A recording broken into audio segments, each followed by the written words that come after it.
In this next fight here, we got two newer guys to the UFC with Makhmud Muradov and Caio Borralho. Both of them have already made a statement already in their UFC careers.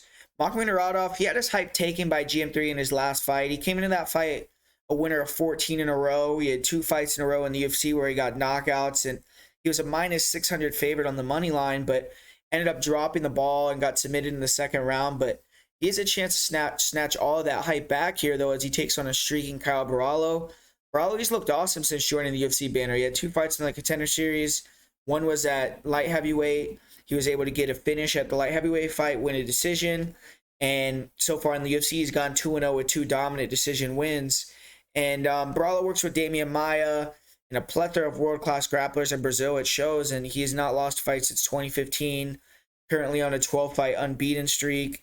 And Muradov has stepped towards ranked competition for Borralho. If he wins impressively, he could be staring at a big name across from him in the cage for his next fight.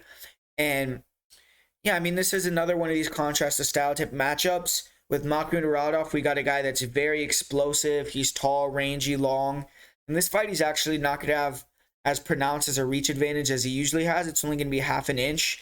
But Muradov, he has really fast feet. Does a good job moving around on the outside, then darting in with these nice straight shots, good straight punch counters. And sometimes, though, he can get real loopy and wide. And his striking is not all that technical. It's more about just him having speed, power, the ability to get in, get out quickly, close that distance, land, and get out. But he leaves a lot of openings to be countered when he closes the distance. Gerald Meerschaert was able to hurt him with the left hook multiple times, drop him, and then submit him. And he just leaves himself susceptible to a lot of counters. But the thing with Muradov is the speed and power kind of is an eraser for that, because guys get a little bit hesitant because they know, I mean, if I step into counter, I'm going to be potentially clipped with a knockout shot myself. So Muradov is definitely a dangerous fighter, and his takedown defense is pretty good, but sometimes he can overextend, put himself in bad positions, get taken down, get held against the cage.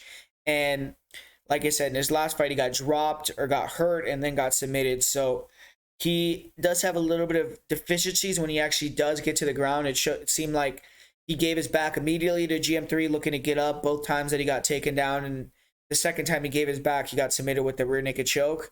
And with Caio Borralho, we have a guy that I think is not quite as dangerous as GM3 on the ground, but he has excellent control. And if he gets the back or gets into a dominant position, I don't see Muradov being able to work back up to his feet.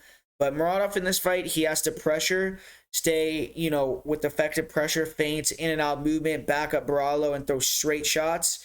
Don't throw looping punches. Get him where, he's backed up towards the fence, and then try to explode in with a combination, because Borralho, he has good striking off the front foot. He has good in and out movement, and he also can close the distance quickly, has decent kicks, decent punches. But Borralho, when you can press him backwards, his defense isn't as good. He'll start to float his chin. He holds his hands low. He doesn't look as comfortable. And Borralho's a good athlete, so he has good speed, and he's good at kind of slipping and finding one counter shot. But if you can prolong those exchanges in the pocket, Borralho can become a little bit ugly with the striking and become pretty hittable. But the thing about Caio Borralho is he's always looking to time that double when you pressure him. So it's hard to fight a guy like that because he's fast with his in and out movement. He can throw kicks from the outside, be in and out, come forward, and kind of just point fight you with his striking. And then if you pressure him and try to make it more of a war, then he just level changes, takes you down, and can control you.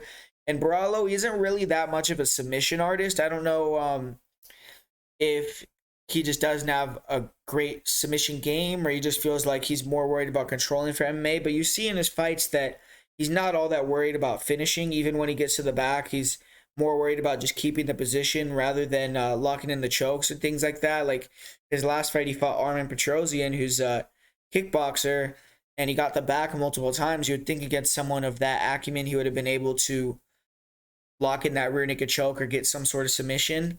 But it ended up just being him just controlling the position and not doing much with it in terms of actual submission danger. So I think that Borralho, a lot of people are going to be thinking that he's going to go in here and get the finish and get a submission win because of GM3 submitting Makhmud Muradov pretty easily when it hit the ground in their last fight. But I think GM3 is much more active going for the submissions than Borralho is. And Muradov has been submitted 4 times, so there definitely is a possibility that he gets submitted again. But I think Borralho, from what I've seen, he's not really that active. The last time that Borralho actually got a submission was in 2019, and it was against an inexperienced opponent. And 5 of Borralho's last 6 wins are decisions. So the pick for me is going to be Borralho by decision. I think he's going to be able to get into dominant positions on the ground and control really easily, and win a fairly dominant fight. I just feel like his fight IQ is better. He's not going to engage in a war with Muradov. He's not going to allow Muradov to back him up and stay stagnant against the cage. He's going to be moving a lot. He's going to get Muradov to have to come to him, and then he's going to level change, take him down, and Muradov makes the mistakes that he does pressuring. And I think he'll be able to control on the ground rather easily. Muradov always is a live underdog in his fights because he has one-punch knockout power. He has finishing ability with his kicks and his knees, and he's going to go for it. He's always dangerous, and he's a good athlete. So Muradov, he always is dangerous in fights, but I think this is Borralho's fight to lose. I think he has the wider skill set, and I think he has the better fight IQ. He has, in my opinion, more ways to win this fight, so I got to go with Borralho to get the victory here, and I'm going to say that he wins by decision.